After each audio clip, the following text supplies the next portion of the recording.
The Houston Texans trade Larry Tunsil to the Washington Commanders for a package of picks. Sources tell ESPN from Adam Schefter. Uh, I just put it like this. In the comment right here by Astros Knower, the Commanders, making a joke about him and his false starts, Larry Tunsil's false starts. Even though he had his false start problems and he had maybe some locker room, I don't really believe that. I'm gonna be honest. I never heard of Larry Tunsil being a problem in the locker room.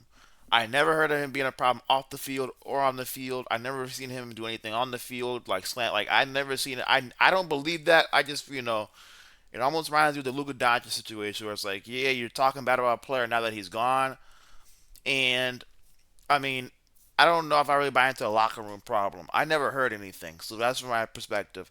And was it really that big of an issue? Was that why you traded him? I just think this is the stupidest trade so far.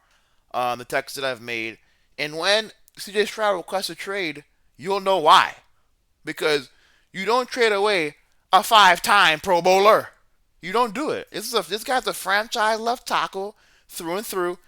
He should have never been traded away. I don't understand why Houston made this move at all. Flat out, it's a horrible deal. And you want to know how good this guy is?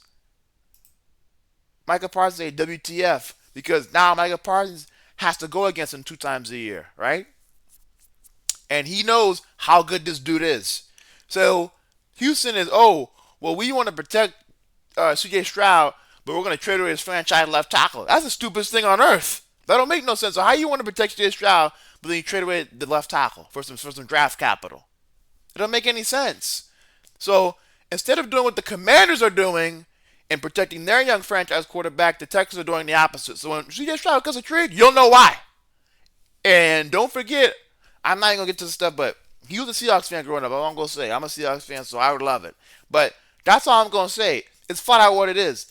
That like it's just ridiculous at the end of the day. Why you would trade away a franchise left tackle? The rest of the offensive line already stinks. And so you're gonna trade away the one elite, not good elite, because let me tell you Michael Parsons, a guy like, and you may not see guys tweet about it, but Miles, all these guys that got to play him are like, what the hell? If you're in that division now, you're saying what the hell, because that guy's phenomenal. He's a pro, all Pro Bowl level player. He's definitely Pro Bowl guaranteed. He's all pro. Forget all. He's one of the best tackles and one of the best linemen in America. Flat out, he's one of the best in America. So I just think it was a ridiculous trade. I don't know why he used to make a trade like this. So I just stupid on their part. And when CJ Stroud, like I said, I keep saying, I'm gonna keep saying it. When he goes to trade, you'll know why. Not a fan of the move at all. I give it an F. This move gets an F for me. This is horrendous. This is horrible. I don't know why they do something like this. Now for the Commanders, this is an A plus plus plus plus. You can't get better than this. This is a phenomenal move by the Commanders.